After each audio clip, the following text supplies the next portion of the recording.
video is dedicated to Martin Torch-Ishii, who is one of the excellent cellists from the cello rock group Break of Reality. If you are not familiar with Break of Reality, definitely check them out because they're awesome, very, very talented, and they do some really interesting things. So anyway, thank you, Martin. So what I'm going to be talking about in this video is the idea of releasing the string when you shift and how you can practice this. So as I said in the introduction to shifting video, if we don't want to hear a slide, we're going to need to let go of the string. And by letting go, I don't mean completely losing contact with it, but I mean releasing the pressure on it so that we can gently glide on the surface of the string and then put it back down when we arrive at the new position. So the way I would suggest working on this is just in incredibly slow motion.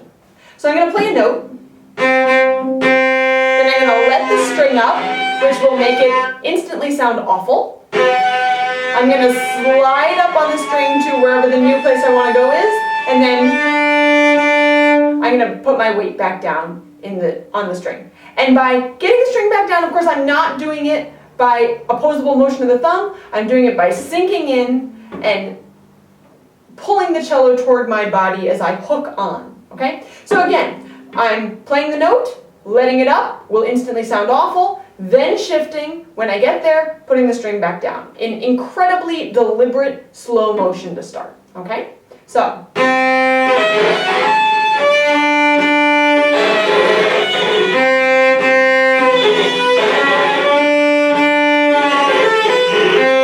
Okay, if it doesn't sound awful, you're not doing it right. And you could go to any different note.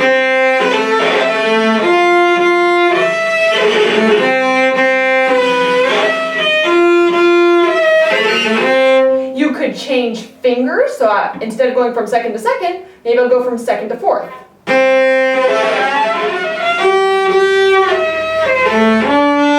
Oops, I forgot I was going back to second. But you get the idea. Okay, now, once I've gotten, so I can do that incredibly deliberately, really, really consciously, then I'm going to smooth it out a bit. So.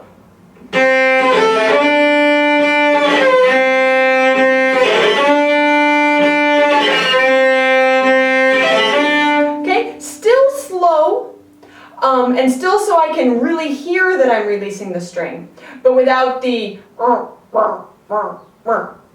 right? So I'm just smoothing it out just a bit so the release of the string happens at the same moment when I start to shift. Okay, that's what that was. And you probably notice in my arm that it's helping me release the string, okay, by taking the weight out and then putting it back in.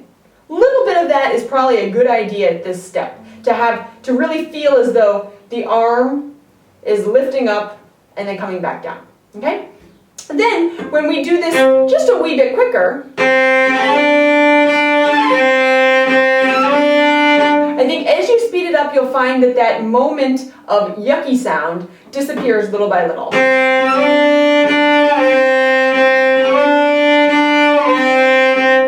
We can barely hear it, and that's the point where we want to get to, where we're still releasing the string, but we don't hear so much of the harmonic sound, right? Okay, so do those shifts anywhere and everywhere.